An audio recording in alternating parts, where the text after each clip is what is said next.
குதிரையும் கழுதையும். ஒரு கிராமத்தில் ஒரு வண்ணான் வசித்து வந்தான். அவன் தனக்கு உதவியாக ஒரு குதிரையையும் கழுதையையும் வைத்திருந்தான்.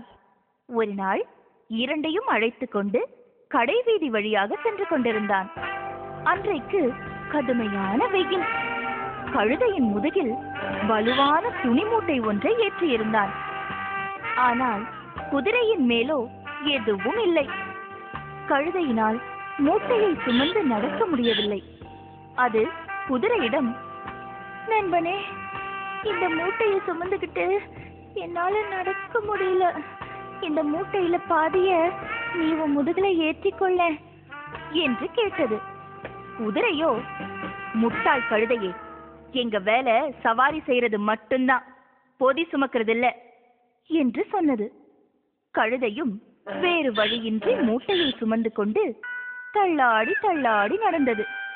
சற்று தூரம் சென்றதும் கழுதை மயக்கம் போட்டு தரையில் விழுந்தது. அப்பொழுதுதான் வண்ணானுக்கு புத்தி வந்தது. கழுதைக்கு குடிக்க தண்ணீர் கொடுத்தான். இப்போது கழுதையின் மேலிருந்த மூட்டையை எடுத்து குதிரையின் மேல் ஏற்றினான். கழுதை உல்லாசமாக நடந்து செல்ல, குதிரை மூட்டையை சுமக்க முடியாமல் தள்ளாடி நடந்து வந்தது.